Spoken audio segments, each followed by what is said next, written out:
মাত্র এক মাস আগে একটা জায়গাতে পাওয়া যেত শুধুমাত্র বিরিয়ানি আর পোলাও, অথচ সেই জায়গাটাতে বর্তমানে পাওয়া যায় চিংড়ি বারবিকিউ, রূপচাঁদা বারবিকিউ, কোরাল বারবিকিউ, সাথে পাওয়া যায় গরুর শিক কাবাব, সাথে পাওয়া যায় হাঁসের মাংস, সাথে পাওয়া যায় হচ্ছে গ্রিল চিকেন চাপ, আরও অনেক অনেক আইটেম। মাত্র এক মাস আগে এই জায়গাটার ওপেনিং হয়েছিল, যেটার নাম হচ্ছে মমতাজ বিরিয়ানি হাউস। অথচ সেই জায়গাটাতে আগে অ্যাকচুয়ালি জায়গাটা ছিল খুবই অল্প, আর এখন এবারে ওয়াইডলি ছড়ায় ফেলছে, মানে আরও আশেপাশে জায়গা নিয়ে ওনাদের হোটেলটা আরও বড় করে ফেলছে। লোকেশনটা আপনাদের আগে বলে দিচ্ছি, সেটা হচ্ছে গিয়ে নারায়ণগঞ্জে মেয়র সাহেবের নতুন যে বাড়িটা আছে ওই বাড়ির ঠিক অপোজিটে ব্যানার বরাবর আমরা কিছুক্ষণ ধরতেছি, আপনারা কাইন্ডলি ঠিকানাটা পইরা নেন। আমরা যেহেতু নিউজটা পাইছি আমরাও চলে আসছি, আর আজকে এই জন্য দেখবো যে ওনাদের এরকম কম প্রাইজের মধ্যে এরকম খাবারগুলো যেহেতু দিতেছে, তাদের খাবারের আইটেমগুলো কতটা মজা, আর যতটা মজা হবে ততটা আপনাদের কাছে রেকমেন্ড করবো। আর যদি মজা না হয় আমার কমেন্ট বক্সে গেলেন। যে ভিউয়ার্স, এত বড় একটা তেলাপিয়া মাছ দেখতেছেন, যেটার প্রাইস হচ্ছে গিয়ে মাত্র 200 টাকায়। এখানে তেলাপিয়া মাছ আপনারা 150 টাকা, 200 টাকা, 250 টাকা প্রাইজের পেয়ে যাবেন। এখানে হাঁসের মাংস আপনারা দেখতেছেন, শীতকালীন হাঁসের মাংস, যার প্রাইস হচ্ছে 220 টাকা। একটা রূপচাঁদা মাছও আমরা সাথে নিয়েছি, যার প্রাইস হচ্ছে 350 টাকা। একটা সুরমা মাছও নিয়েছি, যেটার প্রাইস হচ্ছে গিয়ে 150 টাকা।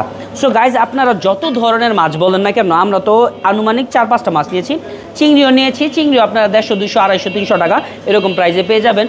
আপনারা যত রকমের মাছ চান, যত বড় হইতে পারে, ছোট হইতে পারে, বা হইতে পারে যে কোনো সামুদ্রিক মাছ, আপনার যখনই প্রয়োজন পড়বে আপনি জাস্ট একদিন আগে ওনাদের সাথে যোগাযোগ করে নেবেন। স্ক্রিনে ওনাদের নাম্বারটা দিয়ে দিচ্ছি, তাহলে ওনারা যে কোনো মাছ আপনাদের জন্য ম্যানেজ করে দিবে। আমরা কিন্তু একটা গরুর কলিজাও নিয়েছি, যের প্রাইস হচ্ছে গিয়ে 100 টাকা। আমরা শিক কাবাব নিয়েছি, দুইটা কাঠি পাবেন, যেটার প্রাইস হচ্ছে গিয়ে 150 টাকা। সাথে খাওয়ার জন্য আমরা পরোটা নিয়েছি 15 টাকা পার পিস, আর লুচি নিয়েছি 10 টাকা পার পিস। তো যাই হোক, এতগুলো খাবার যেহেতু আমরা সামনে নিয়েছি, আগে একটা করে শুরু করি। আগে শুরু করি হচ্ছে হাঁসের মাংসটা দিয়ে। এই হাঁসের মাংসটা ছিল এবারে শীতকালীন প্রথম হাঁসের মাংস যেটা আমি খাইলাম। 220 টাকা হিসেবে টু বি অনেস্ট আমার কাছে তো ভালোই লাগছে, বিকজ এখানের মধ্যে একটা বড় পিস আপনারা পেয়ে যাবেন, একটা মাঝারি সাইজের পিস পেয়ে যাবেন, আর আরেকটা হচ্ছে ছোট। হাঁসের মাংসটা যেহেতু তুলনামূলকভাবে একটু শক্ত থাকে, ডেফিনেটলি এটাও শক্ত ছিল। অয়েলের পরিমাণ আহামরি নেই, সাথে হচ্ছে গিয়ে রসুনও দিয়ে দিছিল, স্ট্রং একটা ফ্লেভার পাইতেছিলাম। অ্যাটলিস্ট আপনাদের কাছে এটা আমি বলতে পারবো যে একটা হাঁসের মাংস এরকম খাইছি, যেটা চাইলে আপনারাও এখানে আসলে ট্রাই করতে পারেন। এই হাঁসের মাংসটা খাবারের সময় আমি একটা গরুর কলিজা দিয়েও পরোটা খাইতেছিলাম। তো গরুর কলিজাটা আমার কাছে না প্রাইস অনুযায়ী পরিমাণটা অনেক বেশি লাগছে। মাত্র 100 টাকা প্রাইসের মধ্যে আপনারা এই পরিমাণে গরুর কলিজা পেয়ে যাবেন, যার থেকে অলরেডি আমি 6-7 টুকরা খেয়ে ফেলছি। আর আরেকটা জিনিস আমার কাছে সব থেকে বেশি ভালো লাগছে, সেটা হইতেছে আমি যেহেতু একটু স্পাইসি লাভার, এটার মধ্যে একেবারে কাঁচামরিচগুলো একেবারে কাইটা দিয়ে দিছিল, তার নাম কাঁচামরিচও দিতেছিল। এখন এখানে যেহেতু একটা রূপচাঁদা মাছ আছে, একটা সুরমা মাছ আছে, একটা তেলাপিয়া মাছ আছে, এক এক করে আমি 3টা খাই। এটার সাথে ওনারা একটা চাটনি বা সসও দিয়ে দিছে। সো 3টা খেয়ে বলি যে অ্যাকচুয়ালি এই 3টার মধ্যে কোনটা রেকমেন্ডেবল। বাট রূপচাঁদা মাছটা আমার কাছে এতটাই লোভনীয় লাগতেছিল, অলরেডি গুটা আমি কিছুটা খাওয়া শুরু করে দিয়েছিলাম।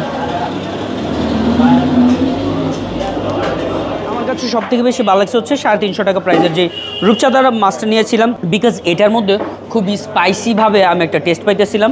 প্লাস এটার মধ্যে যেই ইনগ্রিডিয়েন্টসগুলো দিয়েছে একেবারে ভিতর পর্যন্ত চলে গেছিলো, আর এটা খাইতে এত বেশি সফট লাগতেছিল, আমার কাছে মনে হয়েছে যে বাদবাকি যেগুলো আছে ওগুলো পরে রিভিউ করবো না, আগে এটা খেয়ে আনি। আর আপনাদের বাজেট যদি হয়ে থাকে 150 টাকা বা 200 টাকা এরকম কিছু, তাহলে আমি আপনাকে এই তেলাপিয়া মাছের আগে অবশ্যই এই সুরমা মাছ যেটা আছে এটা রেকমেন্ড করবো। আর তেলাপিয়া মাছ লাভার যারা আছেন, যারা অল্প বাজেটের মধ্যে অনেক বেশি পরিমাণে খাবার খাইতে চান, তারা অবশ্যই তেলাপিয়া মাছটা নিতে পারেন, বিকজ হচ্ছে মাত্র 150, 200 বা 300 টাকার মধ্যে হিউজ একটা তেলাপিয়া মাছ আপনারা পেয়ে যাবেন।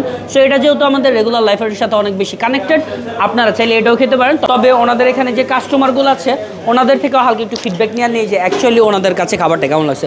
ভাই, আপনি কি চাপ খাইতেছিলেন? কেমন লাগতেছিল? আলহামদুলিল্লাহ ভালো। এই দাম অনুযায়ী কোয়ালিটি বা কোয়ান্টিটি কি ঠিক আছে? ঠিক আছে। যাক, নেক্সট টাইম আবার আসবেন ইনশাল্লাহ। কেমন লাগতেছে আপনাদের কাছে ওনাদের খাবার? শুধু পরোটা দিয়েছে, চাপ দেয় না এখনো। চাপ দেয়নি এখনো। আমি তাদের কাছে রিকোয়েস্ট করবো তারা যেন আপনার চাপ দেয়, মানে চিকেন চাপ দেয় আর কি। আমি বলছিলাম আমাকে কাঠি সহ সার্ভ করতে, বিকজ এটা দেখতে একটু সুন্দর লাগে, তাই না? সাথে হচ্ছে মেয়োনিজও দিয়ে দেয়। তো 150 টাকা প্রাইসে 100% একটা রেকমেন্ড করার মতো শিক কাবাব। সো আই থিঙ্ক নারায়ণগঞ্জের দিকে গেলে আপনার 170 টাকা, 200 টাকা, 220 টাকা করে শিক কাবাব পাবেন। ওইটার তুলনায় এটা অনেক বেশি ভালো। মাত্র একটা আমি মুখের ভিতরে নিয়ে আমার কাছে এতটাই ভালো লাগছে যে আমি একদম পুরো একটা শেষ করে ফেলছি। এটা হচ্ছে সেকেন্ডটা। একটা শিক কাবাবের মধ্যে আপনার থাকে হচ্ছে গিয়ে 4টা করে পিস, টোটালে হচ্ছে আপনাকে 2টা কাঠি দিবে, যেটা প্রাইস হচ্ছে গিয়ে 150 টাকা। পিসগুলো আলহামদুলিল্লাহ ভালো। এটা খাইয়ে আমার মুখের মধ্যে মনে হয় আগুন লেগে গেছে। আজকে যে খাবারগুলো খাইলাম সব থেকে বেশি রেকমেন্ড করার মতো যে আইটেমগুলো আছে ওগুলো আমি আবার আলাদাভাবে বলে দিতেছি। সেটা হইতেছে আমার কাছে হাঁসের মাংসটা খুবই ভালো লাগছে, রূপচাঁদা মাছটা আর সুরমা মাছটা, এই তিনটা হচ্ছে অনেক বেশি ভালো লাগছে। আর কেউ যদি স্পাইসি কাবাব লাভার হয়ে থাকেন তাদের জন্য তো 100% মাত্র 150 টাকা প্রাইসের মধ্যে এই শি কাবাবটা। আর by the way video last মোমেন্টে আরেকটা কথা বলে দিই, সেটা হচ্ছে এই যে আসতেছে 16ই ডিসেম্বর, ওই দিন আপনারা যদি এখানে আসেন অবশ্যই ওনাদের যত রকমের মাছ আছে প্রতিটা মাছের উপরে কিন্তু আপনারা 10% করে ডিসকাউন্ট পেয়ে যাবেন। লাস্ট টাইম যখন আমরা মমতাজ বিরিয়ানি হাউসে আসছিলাম মাত্র এই মনে হয় 4 ভাগের 1 ভাগ ছিল, আর এখন আপনারা পুরাটা এরিয়া তাকায় দেখেন হিউজ একটা এরিয়া করে ফেলছে। আমার কাছে না খুব ভাল লাগে যখন আমি দেখি যে আশেপাশে যাদের সাথে আমি কাজ করি তারা ডে বাই ডে উন্নতি করে, মাত্র 1 মাসের ব্যবধানে তাদের জায়গাটা এত বড় করে ফেলছে, আইটেম এত বাড়াইছে।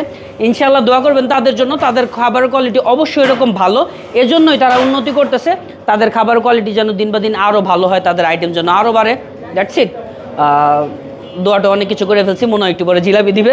So guys, thank you so much for watching our video. ভালো থাকবেন, সুস্থ থাকবেন, টাটা বাই বাই, আল্লাহ হাফেজ।